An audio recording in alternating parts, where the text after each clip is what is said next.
त्रिकूट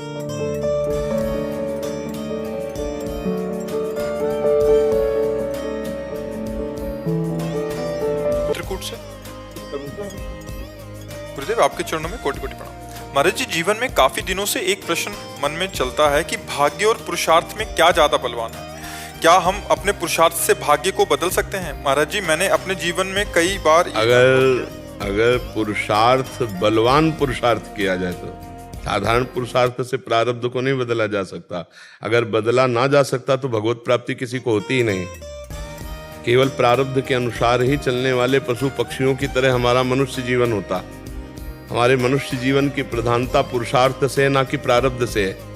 प्रारब्ध को रौंद करके भगवत प्राप्ति हम करते हैं पुरुषार्थ के बल से, पर वो परम पुरुषार्थ है भगवान का आश्रय, भगवान का नाम जप, भगवान की सेवा, भगवान की आराधना। अगर ये नहीं है तो छोटे मोटे दान पुण्य तीर्थ अवगान से प्रारब्ध को नहीं मिटा सकते। अवश्य में भोक्तव्यम कृतम कर्म शुभाशुभम, जो हमसे कर्म हुए उनका भोग भोगना पड़ेगा। एकमात्र गरज करके भगवान कह रहे हैं सर्वधर्मान परित्यज्य माम एकम शरणम ब्रज। तो अहम त्वाम सर्व पापेभ्यो, सर्व शब्द का मतलब होता है संचित, क्रियमाण और प्रारब्ध, सर्व कर्मों का नाश। अहम त्वाम सर्व पापेभ्यो, सर्व पापेभ्यो मोक्षयिष्यामि मा शुचा। और वही प्रभु ही कर सकते हैं, दूसरा नहीं कर सकता। तो हम प्रभु का आश्रय लेकर प्रभु का नाम जप, प्रभु की लीला कथा का गायन, प्रभु की लीला कथा का श्रवण, प्रभु की सेवा और प्रभु की भावना से ही समस्त कार्य। प्रारब्ध अगर न बदलता तो भगवत प्राप्ति कैसे हो जाती? बिल्कुल प्रारब्ध में किसी के नहीं लिखी भगवत प्राप्ति। भाई कर्म तो दो ही प्रकार के होते हैं, शुभ और अशुभ। उनका परिणाम सुख और दुख होता है। लौकिक भगवत प्राप्ति तो है नहीं, उसके लिए तो अलौकिक कर्म करना होगा। ये भगवान का नाम जप करना, भगवान की लीला कथा सुनना, भगवान की लीला गायन करना, भगवान की आठों पैर भावना में मस्त रहना, ये अलौकिक है। जब तक ये अलौकिक पुरुषार्थ नहीं होगा, अध्यात्म द्वारा पुरुषार्थ नहीं होगा, तब तक प्रारब्ध को रौंदा नहीं जा सकता। इसी जन्म में भगवत प्राप्ति प्रारब्ध से नहीं परम पुरुषार्थ से होती है। पुरुषार्थ में बाधा पहुंचा सकता है प्रारब्ध, और कुछ नहीं कर। जैसे इस शरीर में जो कष्ट होता है वो जब बिना भगवान के भजन के उसे सहा नहीं जा सकता। तो प्रारब्ध अपना असर दिखा रहा है और पुरुषार्थ अपना रंग ला रहा है। जो पुरुषार्थ भगवान का आश्रय लेकर भजन किया बचपन से, वो सिंह की तरह दहाड़ रहा है। परास्त करने का नाम ही नहीं। भले मृत्यु अभी हो जाए कोई परवाह नहीं। भीषण हर तरह की परिस्थितियां आती है, चक्कर आना, ब्लड प्रेशर लो होना, क्या क्या। अब जब किडनी फेल तो सब समस्या, और कोई समस्या नहीं, कोई समस्या नहीं मेरी। क्यों? क्योंकि सब समस्याओं का समाधान हमारी प्यारी जी में, प्यारे जी में। हर समय चित्त प्रभु से लगा, क्या समस्या? तो प्रारब्ध अपना जोर दिखाया, पुरुषार्थ ने रौंद के फेंक दिया।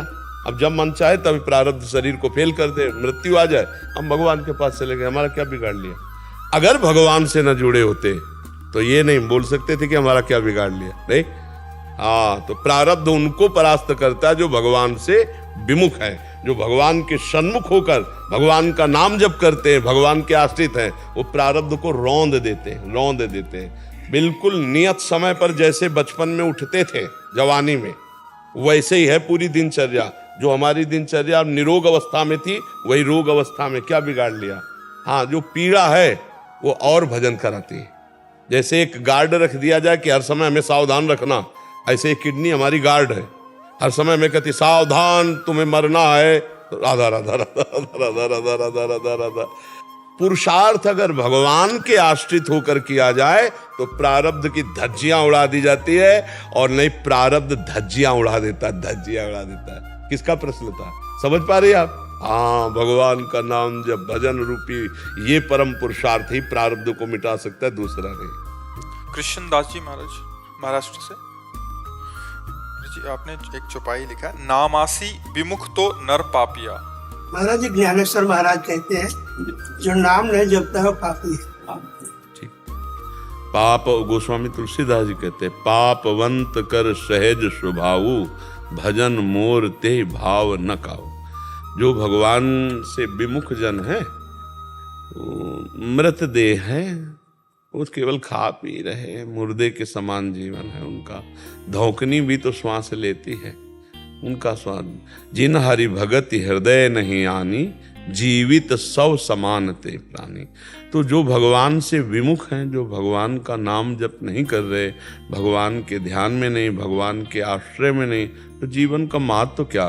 तिनते खरसूकर स्वान भले, उनसे सुअर कुत्ता गधा अच्छे, क्योंकि अपने पाप के कर्म को भोग कर उन्नति को ऊपर की तरफ जा रहे हैं, और हम सबसे ऊपर आकर मनुष्य योनि में नीच आचरण करके अधो योनियों को जा रहे हैं। तो बहुत पाप युक्त जीवन है जो भगवान से विमुख जीवन है, क्योंकि वो सुख की खोज के लिए मन और इंद्रियों के द्वारा विषयों में जाएगा, और विषयों में सुख है नहीं, इसलिए वो नवम नवम खोजेगा, तो धर्म मर्यादा से प्रतिकूल होकर पापाचरण करेगा ही। और जब हम नाम जप करते हैं तो ये शरीर एक रथ है, इंद्रियां इसके घोड़े हैं, मन इसकी लगाम है, और बुद्धि इसका सारथी है। भगवान श्री रामचंद्र जी ने जब विभीषण जी ने कहा कि रावण तो रथ में विराजमान हो प्रभु आप, हाँ, तब भगवान ने कहा विजय वाला रथ कुछ दूसरा होता है। तो उसमें खास बात जो हमें पकड़नी है, भगवान ने सारथी को बताया, ईश भजन सारथी सुजाना। तो जिसकी बुद्धि भगवान के भजन में लगी है वो तो सही मार्ग में जाएगा, अगर भगवान का भजन नहीं होता पाप मार्ग में तो जाएगा ही। तो जैसे वो नाम के लिए कह रहे हैं कि नाम जप जो नहीं करता वो पापी पुरुष है, सत्य बात है, सत्य बात है, उससे पाप ही पाप होंगे, क्योंकि बुद्धि शुद्ध नहीं है तो पापाचरण ही करेगी। दो प्रकार के कर्म होते हैं, एक शुभ एक अशुभ। जब भगवान का भजन होता है ये दोनों प्रकार से बिलक त्रिगुणातीत है। भगवान का भजन त्रिगुणातीत है, ये शुभ कर्म के अंतर्गत नहीं, ये शुभ अशुभ दोनों को हटा करके भगवत प्रेम प्रदान करने वाला है। शुभ अशुभ दुर्ग विध्वंस बल तब जयति जयति जग उच्चर है। शुभ भी बंधन है और अशुभ भी बंधन है। भगवान का भजन त्रिगुणातीत है, कालातीत है, मायातीत है। जो नाम जप कर रहे हैं वो त्रिगुणातीत बना देता है, मायातीत बना देता है, गुणातीत बना देता है, निर्द्वंद बना देता है। तो जीव ना जानने के कारण वो सुख की खोज में मना कष्टान इंद्रियाणी प्रकृति स्थान कर सती, तो पाप ही पाप फिर होता है। और जब जीव भजन परायण होता है तो बुद्धि शुद्ध होती है, वो सब में भगवत भाव करके व्यवहार करता है, तो जीवन मुक्त हो जाता है। इसलिए जो महापुरुष ने लिखा वो परम सत्य है जी। और क्या महाराज इसमें उसका विश्वास करी कह दास तुलसी राम पद अनुराग। आज का सत्संग अगर कोई सुना हो, इनमें बैठे थे तो हमने कहा था हम अपने हृदय की बात कहते हैं, सब शास्त्र सम्मत और संत सम्मत कहते हैं कि प्रभु का आश्रय ही सबसे बढ़कर के साधन है। प्रभु का आश्रय, जो विश्वास करके भगवान के चरणों के भरोसे पे हो गया, इससे बड़ा कोई भी साधन नहीं है। इससे बड़ा, भागवत में 10 हैं तो 10वां है आश्रय, भक्ति में 9 हैं तो 9वां है आश्रय। आत्मसमर्पण, श्रवणम कीर्तनम स्मरणम विष्णुपाद सेवनम अर्चनम वंदनम दास्यम सख्य आत्मनिवेदनम। ये जो आत्मनिवेदन भक्ति है, निर्भर भक्ति है, प्रपत्ति भक्ति है, शरणागत भक्ति है, ये आश्रय है, भगवद आश्रय। एक भरोसो एक बल एक आस विश्वास। जिसने भगवान का आश्रय ले लिया तो भगवान कहते हैं दैवी हेसा गुणमयी मम माया दुरत्या मामेव ये प्रपद्यन्ते माया मेताम तरंतिते। क्या कह रहे हैं गोस्वामी जी कि जिसने भगवान के चरणों का आश्रय ले लिया वो तर गया। मामे वे प्रपद्यन्ते माया मेताम तरंतिते। और ये बात बहुत गुप्त भगवान ने कही, सर्वगुह्यतमम, क्या सर्वधर्मान परित्यज्य मामेकम शरणम व्रज अहम त्वाम स्वर पापेभ्यो मोक्षयिष्यामि मा शुचा।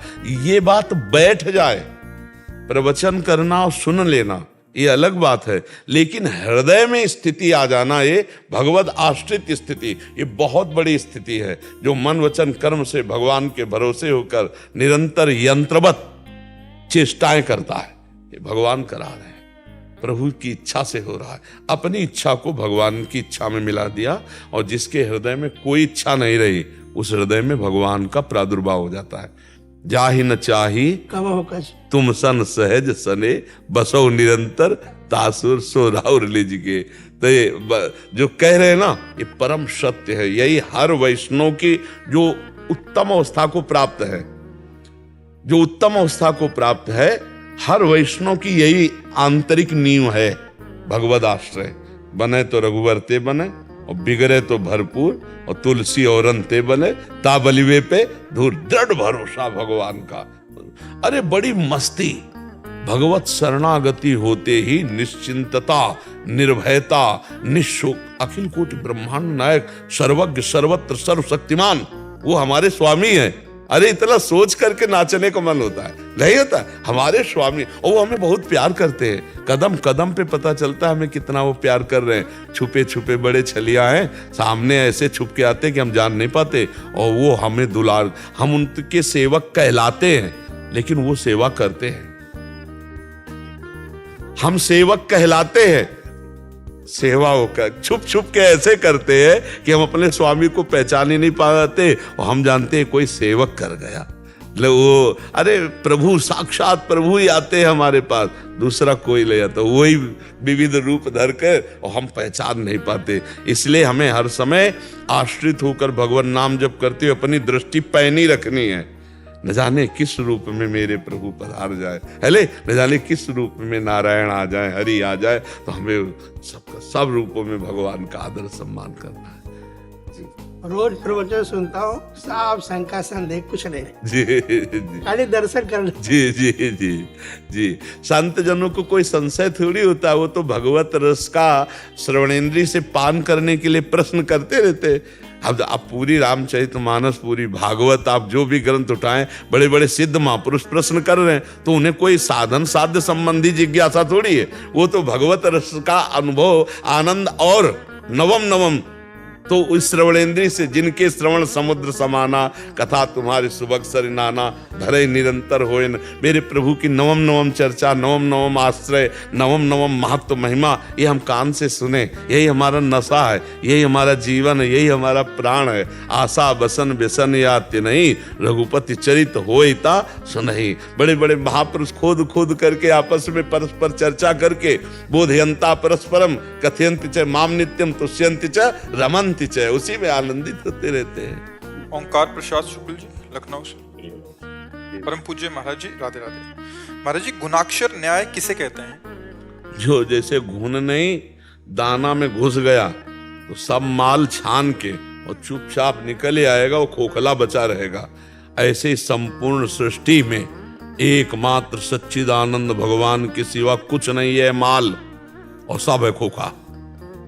इस सृष्टि रूपी गेहूं का खोखा, ये नाम रूप जितना देख रहे हो, और माल है अंदर, सबके हृदय अक्षत अभिकारी, अभिकारी निर्विकार परमात्मा सबके हृदय में विराजमान है। और ये बात जो साधक घुस गया भगवान के इन वाक्यों पे, बहुनाम जन्म नावंते ज्ञानवान माम प्रपद्यते वासुदेवा सर्वमिति सा महात्मा सुदुर्लभा। सब जगह भगवान वासुदेव, ये है माल, और ऊपर का खोखा है ये नाम रूप। ये जो नाम रूप देख रहे हो मायाकृत है, इसमें जो माल है वो है ब्रह्म तत्व, वो है भगवान, वो है परमात्मा। ज्ञानी जिसे ब्रह्म कहते हैं, योगी जिसे परमात्मा कहते हैं, भक्त उन्हें भगवान कहते हैं, प्रेमी जन उन्हें अपने लाडले ठाकुर कहते हैं। उसको जानना पूरी विश्व ब्रह्मांड में, जैसे गोस्वामी जी ने जाना तो कह रहे हैं, जड़ चेतन जग जीव जत सकल राम मैं जानी, बंदो सबके पद कमल सदा जोरी जुगपान। ये गुणाक्षर न्याय से जो ये जान गया कि इस गेहूं में माल जो है वो पा लिया और खोखा छोड़ दिया। गेहूं नष्ट नहीं होता, उसमें एक जगह छेद करके घुस जाता, पूरा माल छान लेता है। तो गुरु कृपा से हमारी बुद्धि सृष्टि में घुसी तो देखा ब्रह्म ही ब्रह्म, वासुदेव ही वासुदेव, राम ही राम, सिय राम मैं सब जगह, जिसकी जैसी जित देखो तित श्याममयी। ये है माल, ये है वस्तु, ये है तत्व। जो इस तत्व को प्राप्त हो गया वो होए गुणाक्षर न्याय। जो घुस के खोखा की तरफ नहीं देखा, तत्व की तरफ देखा, और जिसे तत्व बोध हो गया वो ज्ञान सफल हो गया कि सब जगह भगवान को देखना, ब्रह्म को देखना, इष्ट को देखना, परमात्मा को, जो जिस भाव से लगा है पर है एक ही हो, परमात्मा कहो, ब्रह्म कहो, राम कहो, श्याम कहो, कुछ भी नाम लो, उसके अनंत नाम है, अनंत महिमा है। वो है एक तत्व, वो एक ही तत्व। जो ये अनुभव कर लिया उसे गुणाक्षर न्याय कहते हैं। ऊपर के थोथले को छोड़ दिया, ये सब थोथा है, नाशवान वस्तु है। अविनाशी इसके अंदर बैठा हुआ है, हृदय देश में सबके भगवान बैठे हैं, और उन्हीं का अनुभव कर लेना, यही गुणाक्षर न्याय से परमात्म तत्व का अनुभव कर लेना। इन खोखों पे ऊपर ना जाना, केवल तत्व दर्शन करना, वो कोई उत्तम महात्मा होता है। जो भगवत प्राप्त महात्मा है वो भगवत तत्व का दर्शन करता है। इन शरीरों से कोई न राग न द्वेष, केवल वो तत्व दर्शन करता है। सब में प्रभु है और बाहरी खोखे से उदासीन। माल छान लिया, माल अंदर से, अंदर कौन बैठा है? भगवान। ये बात जानकर व्यवहार उसका होता है, सब में मेरा प्रभु बैठा है। स्त्री पुरुष ऊपर खोखे हैं, ये ऊपरी वर्दी है, अंदर तो जो था वो है, वही रहेगा। ये न था और न रहेगा तो है भी नहीं। ये प्रतिपल नाश को प्राप्त हो रहा, केवल दिखाई दे रहा है। ये पहले नहीं था और ये बाद में नहीं रहेगा। जो पहले भी था, बाद में भी रहेगा, और अब भी है, वो उसी को जान लेना गुणाक्षर न्याय कहते हैं। शैलेंद्र कुमार जैन जी, श्री हरिवंश महाराज जी। पूजनीय महाराज जी, आपके चरणों में वंदन।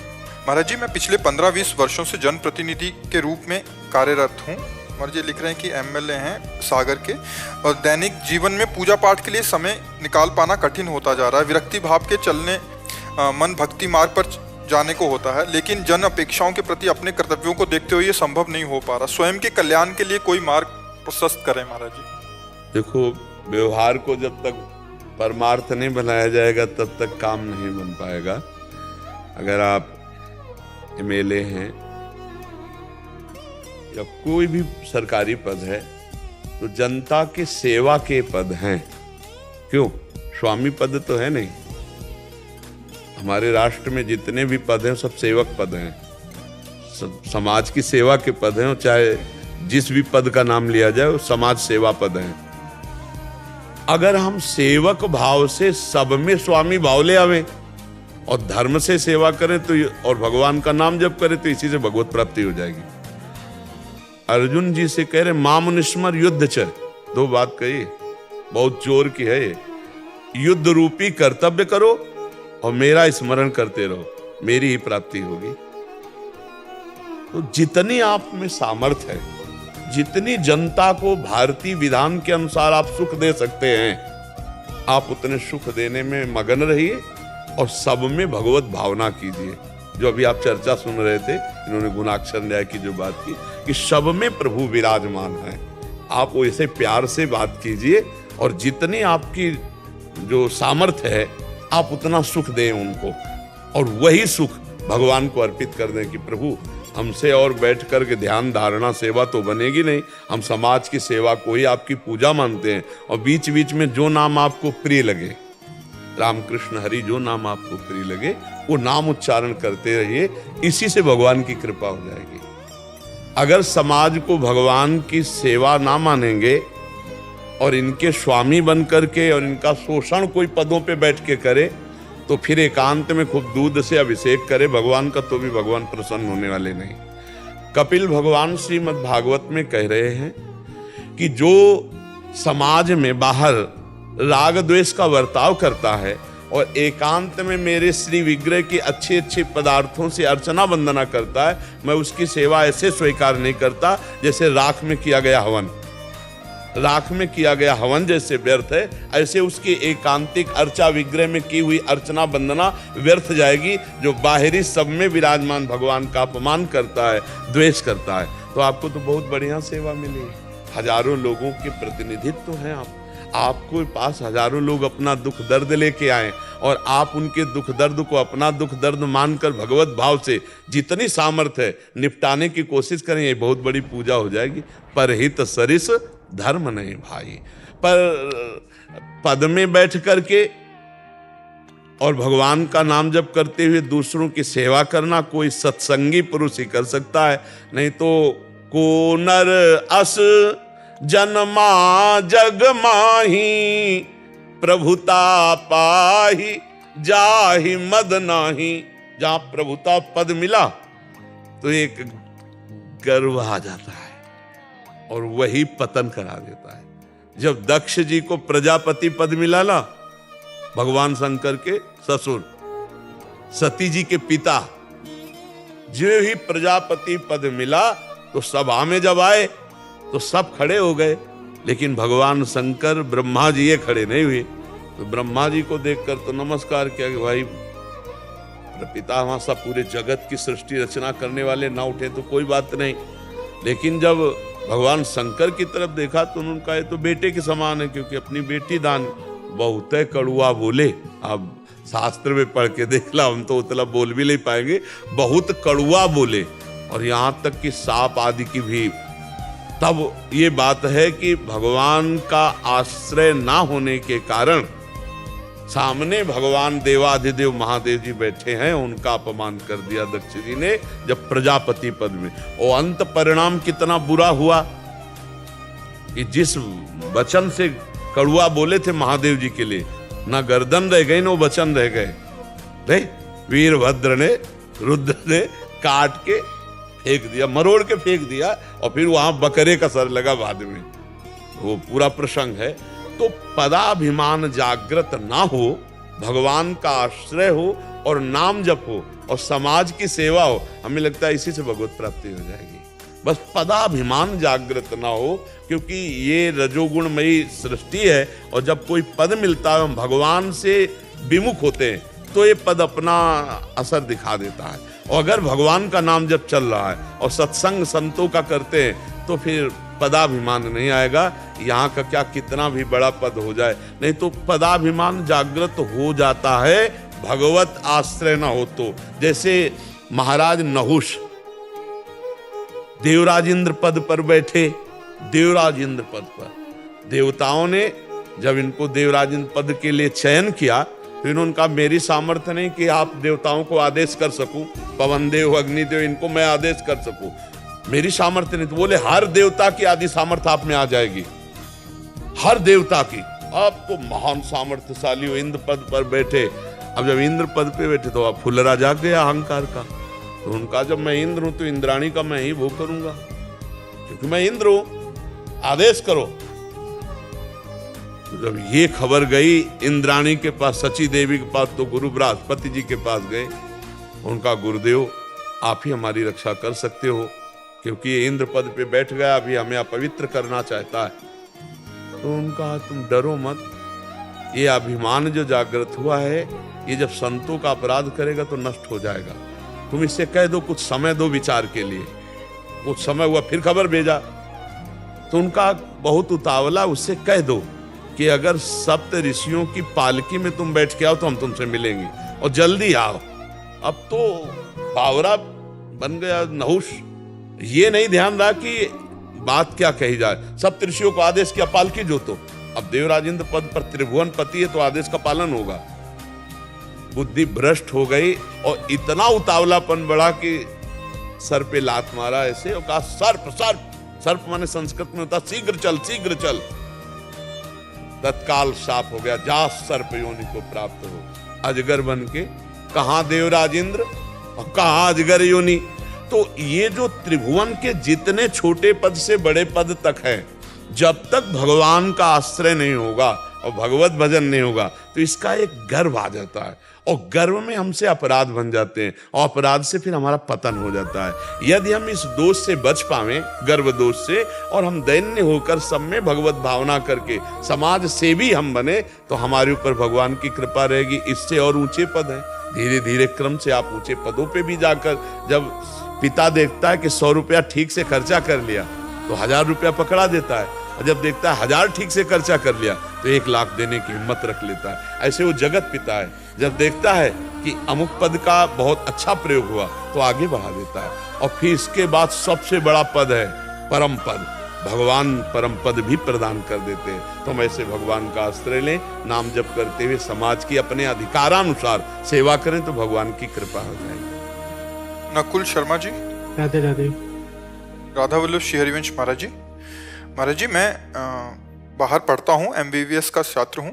मेरा लालन पालन बड़े ही भक्तिमय परिवेश में हुआ एवं नाम जप भी करता हूँ, लेकिन अभी विदेश के अति उन्मुक्त ओपन वातावरण में बहुत घुटन और असहजता महसूस हो रही है, क्योंकि चारों तरफ धर्म विरुद्ध आचरण व खान पान को देखकर मन खिन्न हो जाता है। हाँ, पर बच्चा मन खिन्न न करो। विभीषण जी ने बढ़िया भक्ति लंका में कर ली, लंका में कर ली ना, तो ऐसे कुछ तुम्हें स्वभाव बनाना पड़ेगा।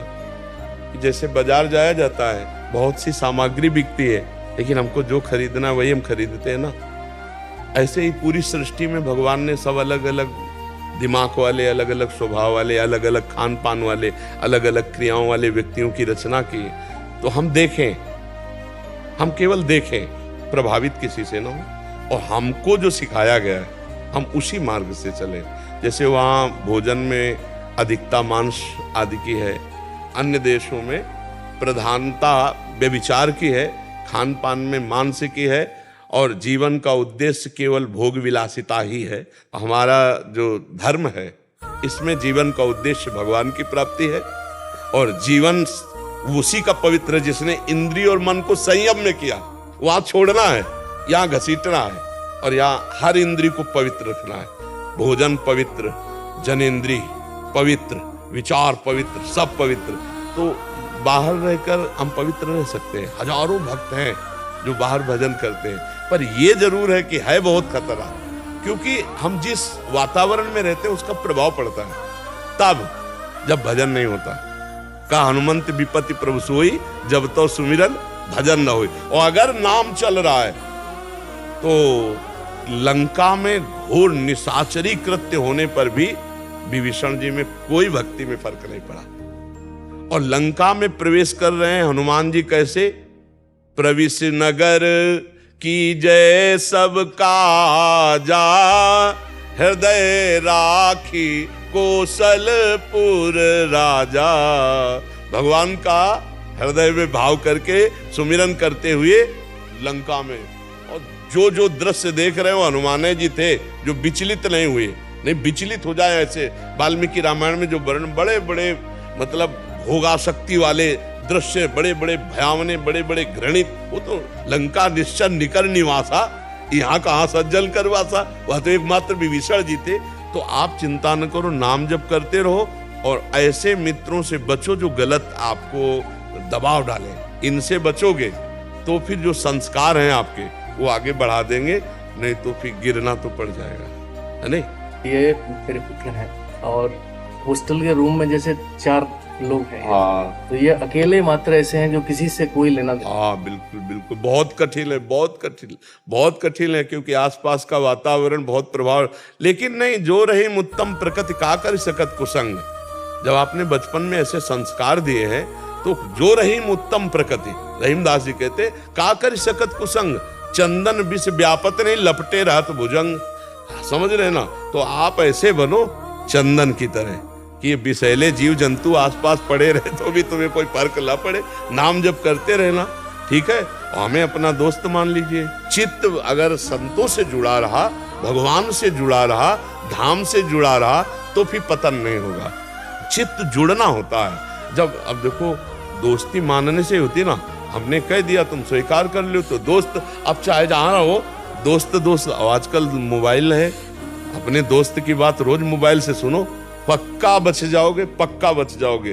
क्योंकि रोज अगर सत्संग सुनोगे तो एक नया इंजेक्शन समझो लगता है, अब ये नहीं करूंगा यार, अब ये नहीं करूंगा। जब सत्संग सुनोगे और जितनी अच्छाइयां हैं वो स्वीकार करने का मन करता रहता है। तो वहां भी थोड़ा 10-5 मिनट अपनी पढ़ाई से समय निकालकर सत्संग सुनिए और नाम जप कीजिए, और अच्छे बन करके दिखाइए कि ऐसी जगह पे रहते हुए भी आप मांस नहीं खाए, आप मदिरा नहीं पिए, आप व्यभिचार नहीं किए। यही हमारी भारतीय संस्कृति है, यही हमारी मर्यादा है। नहीं, आप अपने देश की बात को दिखाइए, दूसरे के देश की बात को मत ला दिए अपने ऊपर, है नहीं? अच्छे बच्चे बनिए। आपका चेहरा देख के महाराज शक्ति आ गई। सच। हाँ, वचन सुनने से आएगी।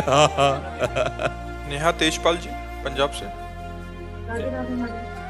राधे राधे महाराज जी। महाराज जी, हमारे परिवार में बच्चे अच्छे आचरण रखते हैं, शुद्ध भोजन पाते हैं, भगवान में विश्वास रखते हैं और नेक कर्म करने में भी विश्वास रखते हैं, परंतु उन्हें हर बार समझाने के लिए तर्क और प्रमाण की आवश्यकता होती है। हम उन्हें ये समझाने में असमर्थ होते हैं कि हमारे पिछले जन्मों के कर्मों के हिसाब से हमें इस जन्म में देना होता है, वो इस जन्म में हमारा द्वारा नवीन कर्म बनाए जा रहे हैं। उनका कहना है कि जब हमें पिछला जन्म याद ही नहीं तो हम ये कैसे मान लें कि हमें पुराने कर्मों का फल मिल रहा है। इन बच्चों को ये अब कैसे तर्क को कैसे समझा? अभी इसी जन्म में आप सब लोग, हम सब लोग 9 महीने माता के गर्भ में रहे, कुछ याद है किसी को? आप प्रमाण दे सकते हो कि आप गर्भ में थे? नहीं। आप देख लीजिए, है नहीं? आप 15 दिन पहले क्या खाए थे, आप प्रमाण दे सकते हैं? 15 दिन की बात है, आपको बहुत गणित लगानी पड़ेगी। फिर पूर्व जन्म की स्मृति कैसे आपको जागृत हो सकती है? तो हमको मानना होता है, हम माँ के गर्भ में थे, मानना ना। देखो, हर चीज प्रमाण से ही नहीं होती, मानने से होती है। जैसे हम कहते हैं हम कैसे माने कि पिता हमारे हैं, तो इसका प्रमाण माँ है, वो बोलेगी, उसके वचन पर हमें चलना होगा। माँ कहती है ये पिता है तो हमें मानना होगा वे पिता है, हम उसमें तर्क नहीं रख सकते, हमें तो मानना होगा, मानने से जानना होगा। ऐसे हम संत और शास्त्रों की बात जब मानते हैं तो हम ये जान जाते हैं। हमारे शास्त्रों में लिखा हुआ है, हमारे गुरुजन कह रहे हैं, हमारे महापुरुषों ने कहा है, तो हम मानकर जानते हैं। ऐसा नहीं कि आपकी इतनी बड़ी बुद्धि कि जान के मान लोगे। आप जानो आपका पिता कौन है, कैसे जान सकते हो? जान के मानना होगा या मान के जानना होगा? मान के जानना होगा ना। वो केवल माँ ही बताएगी, त्रिभुवन में कोई नहीं बता सकता, वो केवल माँ ही बताएगी ये तुम्हारे पिता हैं। और हमने कभी तर्क नहीं किया और श्रद्धा से मान लिया और हमारे रोम रोम में बात बैठ गई, ये मेरे पिता है। ऐसे ही हमको शास्त्र, श्रद्धा और विश्वास उसी को कहते हैं। शास्त्र और संतों की बातें कुछ ऐसी हैं जो तर्क के द्वारा बताई जा सकती हैं, कुछ बातें केवल श्रद्धा से मानी जा सकती हैं, तर्क के द्वारा नहीं दिखाई जा सकती, नहीं बताई जा सकती हैं। तर्क उसमें हर जगह तर्क नहीं कर, लेकिन आज तक कोई पुत्र ऐसा प्रश्न नहीं किया अपनी माँ से, नहीं किया ना। ऐसे ही गुरु और शास्त्र पर विश्वास रखना चाहिए। शास्त्र और गुरु ये असत नहीं है। जैसे हम माँ के गर्भ में रहते हुए भी हमें 1% भी ज्ञान नहीं है कि मैं गर्भ में था, कैसा था, सुख था कि दुख था, लेकिन सब हम गर्भ से आए हैं, तो हमें अभी उसका याद नहीं, मात्र अभी इसी जन्म की बात है। अरे भाई, कोई 25 वर्ष का है, कोई 35 वर्ष का है, मात्र 30-35 वर्ष की बात, पहले की बात है कि हम ऐसे एक कोठरी में थे जिसकी बगल में मल था, मूत्र था, और हम झिल्लियों से बंधे हुए एक लिबलिबे पदार्थ के भीतर एक कीड़े की तरह छटपटा रहे थे। 9 महीने उस गर्भ में रहे, है ना। ये सब बातें श्रद्धा की हैं, तर्क की नहीं है, तर्क की नहीं है। तो हम शास्त्र और संतों की बातें सुने और बच्चों को सुनाएं और ये कहें कि ये मानना चाहिए, तर्क का विषय नहीं है, क्योंकि बहुत सी बातें अव्यक्त हैं। जैसे अभी आप आ रहे हैं धर्म कार्य के लिए वृंदावन, संत समागम के लिए। अब आपको एक घटना घटती है, जरा सा किसी के लग जाता है और वो आपकी पिटाई कर देता है। एक बात कहता हूं, अब वो पिटाई कर देता है। अब आपके मन में आएगा कि यार मैं धर्म कार्य में जा रहा था, भगवान ने रक्षा नहीं की, धर्म कार्य के लिए जा, और ये बहुत बढ़िया विधान बना कि हमारा बहुत बड़ा कोई पाप धर्म कार्य चलने में 2-4 थप्पड़ और गाली में निपट गया। अब ये बात तो हम दिखा नहीं सकते आपको, ये बात तुम्हें माननी पड़ेगी हमारी कि तुम्हारे साथ बहुत अच्छा हुआ भैया। नहीं, ये जो कर्म था ये तुमको भारी कष्ट देने वाला था, बच गए तुम, 2-4 थप्पड़ लगा करके भगवान ने बचा दिया। ये कृपा हुई आपकी, क्योंकि आप वृंदावन आ रहे थे, आप धर्म कार्य में आ रहे थे। जैसे कोई वृंदावन आया, किसी की चैन कट गई, किसी के जेब कट गई, कुछ ऐसे खतरा हो गए, तो लोग कहते हैं ना कि हम तो भगवान के बिहारी जी के दर्शन कर रहे थे, मेरी अमुक वस्तु चली गई। ऐसे हम कहते हैं कि घटना तो घटी और वो नकारात्मक घटी, दुखद घटी, लेकिन ये आपका प्रारब्ध जो भयानक था वो चंद रुपयों में काटकर बिहारी जी ने अपने सामने आपको स्वतंत्र कर दिया। बहुत बड़ा प्रारब्ध कट गया। अब इस पर तुम्हें विश्वास करना होगा, तो तुम्हारा हृदय हर्षित, घटना तो घटी गई पर तुम्हारा हृदय आनंदित हो जाएगा कि भगवान की बड़ी कृपा हुई, आप उत्साह से आगे बढ़ जाएंगे। और अगर इसे नकारात्मक भाव में ले ले, भगवान के लिए वृंदावन गए, मेरी जेब कट गई, मेरा पैसा कट गया, मुझे पीड़ा पहुंचाएंगे, तो क्या सत्य मार्ग का फल ये था क्या? नहीं। तो क्या सत्य मार्ग का फल हमारे साथ गलत हुआ? नहीं, कोई मंगल विधान हुआ, कोई मंगल, जहां हमें बड़ा कष्ट होना था वहां एक कांटे से निपट गया। इसको हम सकारात्मक भाव से शास्त्र सम्मत जब सोचेंगे तो हमें आनंद हो जाएगा। हर बात तर्क से नहीं समझाई जा सकती, कुछ बात श्रद्धा और विश्वास से भी स्वीकार की जा सकती है। तो हम अपने बच्चों को संतों के वचन सुनाएं, शास्त्रों की बातें सुनाएं और कहें इस पर विश्वास करो, इस पर श्रद्धा। अब यदि कहते कहाँ नरक है दिखाओ, मान लो हम चर्चा करते हैं कि ऐसा कर्म करोगे तो नरक जाओगे, बोले कहाँ नरक है दिखाओ, नहीं दिखा सकते। कहाँ स्वर्ग है, कोई प्राकृतिक वस्तु है कि हम जेब से निकालें आपको दिखा दें कि देखो 100 रुपये हमें मेहनत के मिले, ये दिखा रहे हैं। भगवान ऐसी चीज है, भगवान के देखने के लिए दिव्य दृष्टि चाहिए, भजन चाहिए, और वो है नहीं तो वो कैसे देख पाओगे। है यही है, मेरे साथ है, मेरे में समाये हुए, मेरे में बैठे हुए, आप में समाये हुए, आपके हृदय में बैठे हुए, आप देख पा रहे हो।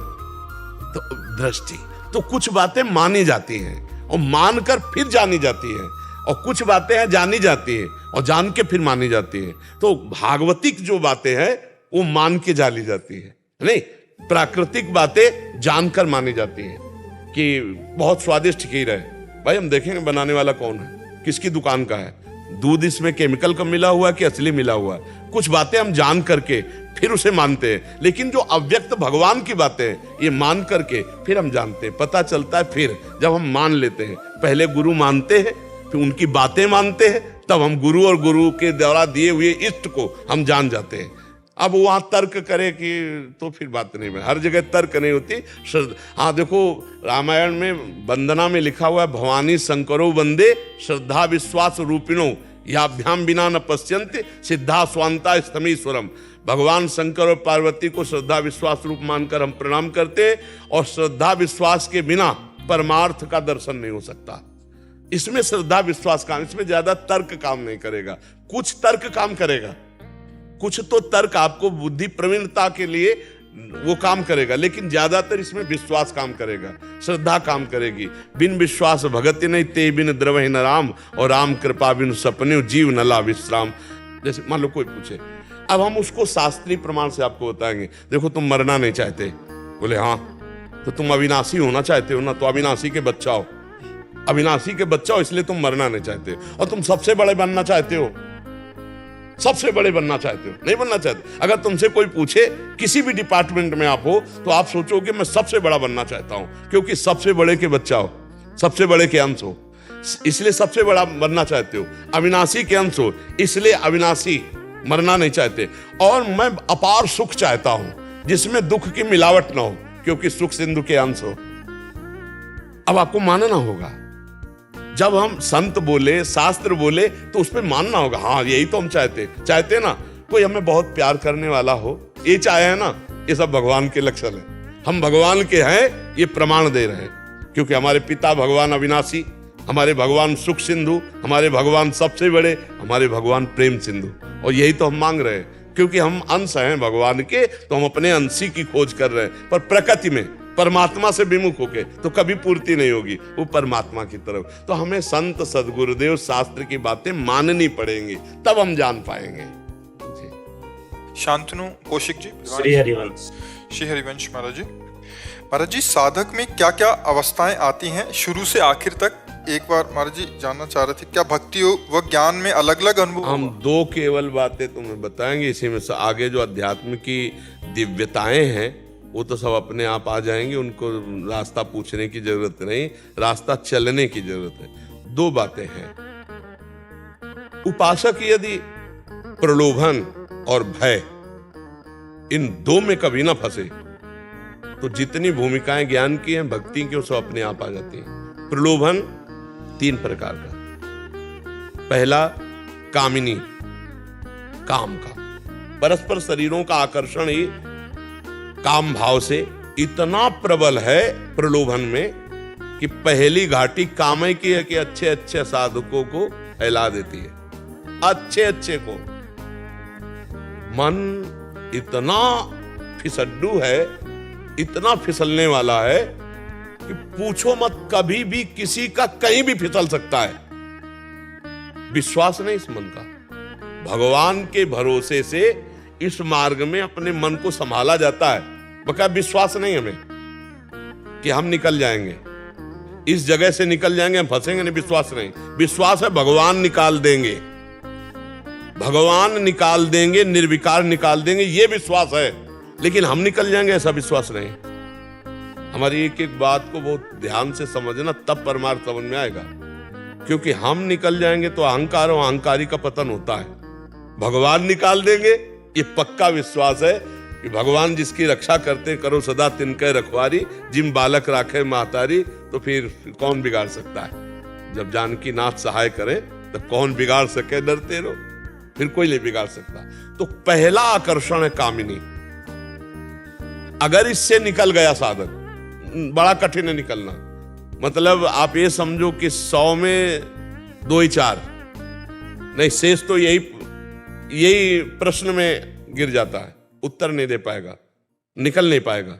काम, जब काम आकर्षण होता है तो भगवान छोटे नजर आते हैं और काम भोग भगवान से ज्यादा आनंद देने वाला नजर आता है। उस समय केवल गुरु आज्ञा, निषिद्ध कर्म नहीं, भगवान के मार्ग में चलना, कुछ नहीं, राधा राधा भाग भाग भाग, तो बच गया। और जो वीर बनने की कोशिश की, नहीं हमारा क्या बिगाड़ सकता है? तो कोई नहीं बच सकता, कोई भी। 100 के 100 मुंह भरा गिर जाएंगे। उनमें 2-4 वो बचते हैं जो गुरु वचनों की याद करते हैं उस समय कि नहीं, हमारे प्राण चाहे भले चले जाएं, लेकिन हम कुमार्ग में कदम नहीं रख सकते। फिर दूसरा है रुपया, कंचन। जब साधक सही ढंग से चलना शुरू करता है ना, तो ये शुरू हो जाता है। अब अगर वो ये समझ पा रहा है कि आए हुए धन का हमारे भोग के लिए नहीं, समाज कल्याण के लिए, जन जीवन के मंगल के लिए, संत सेवा, ठाकुर सेवा, ऐसे, तो उसको फंसा नहीं पाएगा। और अगर वो स्वयं भोक्ता बन के कंचन का भोक्ता बन गया, मारा गया, उन 100 में तो 96 तो वो पहले ही प्रश्न में गिर गए, और जो कुछ बचे तो दूसरा प्रश्न बहुत जोर का है, ये रुपया वाला नहीं? तो कंचन दूसरी। अब तीसरा जो बचा वो नाम रोशन हो जाए, मान बढ़ाई। ये बहुत इतनी जोर का ये खाई है कि इसमें 100 के 100 मुंह भरा गिर पड़ते, कोई एक निकल पावे। प्रलोभन, 2 ही बस शब्द हम बोले थे, प्रलोभन और भय। प्रलोभन में 3, कामिनी, कंचन और कीर्ति। कीर्ति से निकल पावे कोई बिरला नहीं। कंचन विजयी हो सकता है, कामिनी विजयी हो सकता है, लेकिन मन में ये अंदर, अगर ये अंदर है तो भगवत प्राप्ति नहीं होगी, गया। इसका भी तृणादपि सुनीचेन, इस सूत्र से इसे काटा जाता है। तृणादपि सुनीचेन, अपने को तृण से भी नीच समझकर, सो अनन्य गति जाके मति न टरे हनुमंत, मैं सेवक सचराचर रूप स्वामी भगवंत, काट देगा, इस सूत्र से काट देगा। सब रूपों में मेरे भगवान है, तो मान ग्रहण न हुआ। अगर कि यश कीर्ति मान में फूल गया, जो इन 3 प्रलोभनों से बच जाए। और चौथा है भय। कदम कदम पे भय का मार्ग है, पता नहीं कब कौन सा विकार आकर हमें गिरा दे, पता नहीं कब कौन से, और ऐसे ऐसे भयावह आते हैं कि अब तो गए, अब तो गए, अब तो गए। लेकिन भगवान का भरोसा होता है ना, तो भगवान बचा करके प्रलोभनों और भय से, दोनों से। जो इनके आगे निकलता है, फिर भारी प्रलोभन आता है सिद्धि का, सिद्धियों का। और जो उन सिद्धियों को भी स्वीकार न करे, ये कंचन, कामिनी, कीर्ति और फिर सिद्धि, किसी भी सिद्धि को स्वीकार किया। इसलिए हमारे ब्रजमंडल में जितने भी सिद्ध हुए हैं, आप ऐसे किसी एक चमत्कारी को नहीं देखेंगे कि तुम्हारा नाम बता दे, तुम्हारा गांव बता दे, तुम किस काम के, ये सब नहीं। वो भगवान की प्रेम की सिद्धि प्राप्त करने के लिए इन सब सिद्धियों का त्याग, जो इन सिद्धियों का भी त्याग कर दे, तब उसके अंदर स्थूल शरीर का राग, सूक्ष्म शरीर का राग, कारण शरीर का राग, ये भगवान हटा करके अपने में लगा देते हैं। जीव ही भगवान की तरफ राग मुड़ा तो उसे अनुराग कहते हैं। अब वो छिन छिन रुदन करंत, छिन गावत आनंद भरी, छिन छिन हार हसंत, याजु कृपा हरिवंश। वो थोड़ी थोड़ी देर में भगवान की स्मृति में रो पड़ता है, कभी भगवान के लिए गा रहा है, कभी भगवान के लिए नाच रहा है। उसकी दशा भक्ति में और ज्ञान में वो अपने स्वरूप में स्थित होने लगता है, आत्मस्वरूप में स्थित है। अहम ब्रह्मास्मि, मैं ब्रह्म हूं। सब निर्विकार स्थिति, आनंदमयी, न मृत्यु का भय, न कोई लालसा, कोई लालसा नहीं। ब्रह्मभूता प्रसन्न आत्मा न सोचति न कांग, न कोई चाह न कोई सोच, वो स्वयं आ जाएगी। हमको बचना दो बातों से है, भगवान का भजन छुड़ाने के लिए कंचन कामिनी कीर्ति, ये प्रलोभन, फिर सिद्धियों का प्रलोभन और नाना प्रकार के भय।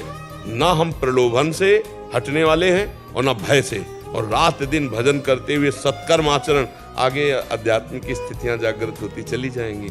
वो अनुभव गामने है, वो अनुभव। पहली स्थिति बस यही है कि ये कंचन कामिनी कीर्ति, इन तीन में हम ना फंसे, नहीं प्रायः प्रायः प्रायः फंस जाते हैं। आखिरी हद तक गिरा लेती है, बस आखिरी हद है माया की यश कीर्ति। अपने अपना मान लिया, मान सम्मान कीर्ति, तुम मिटिया मिट। महाराज जी जैसे कामनी है, ये बार बार एक बार जो प्रलोभन आया उसके बार बार भी आता रहता। अरे जब तक भगवान का साक्षात्कार नहीं, आखिरी तक आता रहेगा। योद्धा ऐसा थोड़ी कि एक ही बाण चढ़ाकर छोड़ दे, 1000 बार वो प्रयास करेगा कि तुम्हारे हर कदम पर तुम्हें गिरा दे। तो जब तक भगवान का साक्षात्कार ना हो तब तक बिल्कुल ऐसे ही चलना। ये थोड़ी कि एक बार जीत गए तो जीत गए, नहीं नहीं, वो हर अवसर पे आएगा। जैसे महाराज जी बीच बीच में चिंतन बनता है, हम जैसे आपका सहारा लेके गुरुदेव को स्मरण करके काट देते हैं, फिर न कई बार बार बार और 2-4 दिन के बाद चिंतन बनना कोई परेशानी की बात नहीं है। ध्यान रखना, ध्यान रखना, हम नाम जब कर रहे हैं, हमारा मन कहीं फिसल कर जा रहा है, ये कोई खास बात नहीं। क्रिया ना होने पावे, क्रिया होना खास बात है। चिंतन तो नाम काट देगा। जैसे आपका नाम चल रहा है राधा राधा राधा, और गंदा चिंतन हो रहा है, तो वो साथ में वो जो बोर्ड को पोंछने वाले को डस्टर कहते हैं, वो साथ में नाम लगा हुआ है, वो मिटा देगा। वो संस्कार नहीं, वो जन्म मरण के चक्र में नहीं फंसा पाएगा चिंतन। अगर क्रिया बन गई तो फिर वो दोषी हो जाए। क्रिया ना होने पावे, चिंतन फिसल कर चला जाए तो कोई हानि की बात नहीं है, क्योंकि नाम चल रहा है, बार बार नाम आप संभालेगा उसको। अगर क्रिया बन गई तो फिर बड़ा समय दृढ़ चिंतन होता है। नाम भी कुछ नहीं, जैसे गुरु का स्मरण करते मन बार बार कहता है क्या यार बोधा तू स्वयं खड़ा हो, बार बार मैं गुरु को क्यों बीच में ले आता है। गुरु जी हमें सब नहीं, देखो मन का कार्य है, वो कनेक्शन काटेगा, वो गुरु से कनेक्शन काटेगा, नाम से कनेक्शन काटेगा, भगवत चिंतन से कनेक्शन, तभी तो तुम्हें मारेगा। और अगर नाम का कनेक्शन चल रहा है, गुरु का कनेक्शन चल, तो मार नहीं पाएगा। वो कहेगा कि ऐसे गंदी बातों के बीच में क्यों लाते हैं। नहीं नहीं, गंदी बात के बीच में ही लाएंगे तभी तो सुधरेगा। नहीं, हमें जन्म जन्मांतर से फंसाए रखा है, कहीं शर्माए नहीं। देखो इस मार्ग में बात समझ लो, अपना हृदय गुरु और भगवान से खोल के रखे, भगवान से खुली बात कहे। देख लो महाराज, हम आपसे कुछ नहीं छुपा रहे हैं, आप सब कुछ जानने वाले हो। अगर ये हमको कहीं ले जाएगा तो हम साथ आपको ले जाएंगे, हम वहीं बोलेंगे राधा राधा राधा राधा। अब आप देख लो, आप बचा, वो सब बचा ले। भगवान का छुपाने कि यार इतनी गंदी बात के लिए हम राधा राधा बीच में बोले, क्यों नहीं बोलेंगे? वही तो हमारा सब कुछ है। हम ऐसी जगह भी राधा राधा बोलेंगे और फिर आप बचाओ। आप हम नहीं बच पा रहे तो हम पुकारेंगे राधा राधा राधा। ये मन की चाल पे मत आना, भजन मत छोड़ना, वो सब सही कर लेगा। प्रलोभन का विषय आता है, बोलते हैं जैसे पहले कुछ था, अब बोलते हैं इब्नो सचुए खा के बिल्ली चली गंगा नहाने। हाँ, ये नहीं ले ऐसी बातें नहीं सुनते हैं, नहीं सुनते हैं। चुपचाप चले चलो। जब हम गंगा किनारे भजन मार्ग में थे ना, तो जैसे तुम्हें कहते ना 100 बिल्ली चूहे खाकर गंगा नहाने चली, तो ऐसे ही संसार के आदमी, ऐसा नहीं कि हमको यही होता रहा जय हो, ऐसा नहीं, लेकिन वो सहकर भगवान के मार्ग में चले। हमको एक शराबी ने उपदेश किया था, हम कई बार सत्संग में सुनाया है कि हम हो सकता है 18-19 वर्ष के होंगे, तो ब्रह्मावर्त बिठूर गंगा किनारे, तो उसने शाम का टाइम था, तो अपना इधर आओ, तो एक स्वभाव में हमारे कौतुकी था, कौतुकी मतलब खिलवाड़ जैसा, तो नजदीक गए और उससे समझ गए थे बदबू आ रही थी शराब पे, बोले इधर नजदीक। बाबा जी बने हो? हाँ जी। कितने साल हो गए? तुमका भी ज्यादा साल नहीं हुए, 5 साल हुए होंगे, क्योंकि 18 वर्ष तो 13 वर्ष से भागे थे, तो 18 वर्ष 5 साल। तो उसने कहा आओ हमारे साथ। तो कहाँ ले चल रहे? बोले और कहीं नहीं ले चल रहे, आओ हमारे साथ। तो मतलब एक कौतुकी स्वभाव था, क्या कर लेगा ये। गए तो वो बैकुंठ धाम ले गया, एक बैकुंठ धाम बना था। ऊपर चढ़ा और भगवान की तरफ अंगुली करके बोला देखो ये काहे के बने? वो काहे के बने? तो भगवान है। बोले बने काहे के? हम कहा भले क्या भगवान, उसमें क्या भले का है? बोले संगमरमर के बने। हम कहा अच्छा, और नीचे का दिखाया, बोले क्या लगा है? उनका ये भी संगमरमर है। तो उनका जानते हो, तिल तिल काटा गया है संगमरमर, टूटा नहीं। तो आज भगवान बन के पूज रहा है। और एक संगमरमर वो जो पैरों के नीचे पड़ा है, टूटना नहीं जिंदगी में। अगर बाबा जी बने हो, चाहे जितना कष्ट मिले, हम तुरंत उसको पंचांग प्रणाम किया था कि हमें भगवान इस रूप में छद्म वेश में उपदेश, पूरे जीवन याद रखा। जहां संकट विपत्ति भूख प्यास कष्ट के में मन उबा तो ध्यान, टूटना नहीं, जिंदगी में टूटना नहीं, ऐसा उसके वचन से उपदेश वो जीवन भर याद रखा। और इसको हम 50 बार सुला चुके हैं। तो जीव को भगवत मार्ग में गालियां भी मिलेंगी, और ऐसा नहीं कि प्यार ना मिले, प्यार भी मिलता है, सब सम्मान मिलता है, दुलार मिलता है, पर दोनों बातें हैं। तो हमको सहना होगा, ना प्रलोभन से टूटना है, ना हमें भय से पीछे हटना है। तो हमें आगे आगे स्थितियां आती चली जाएंगी, पर मजबूत रहो। लोग क्या कहते हैं, हम लोगों के लिए भक्ति करते हैं क्या? लोगों के कहने के लिए भक्ति करते हैं क्या? नहीं, हम भगवान की प्रसन्नता के लिए करते हैं। लोगों को जो मना है सो कहते रहे, लोगों का तो काम है कहना, वो कुछ ना कुछ तो बोलेंगे। तो हमको उस पर नहीं ध्यान देना, हमें अपने सत्य मार्ग पर ध्यान देना है। ठीक है? राधा राधा राधा राधा राधा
राधा राधा राधा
राधा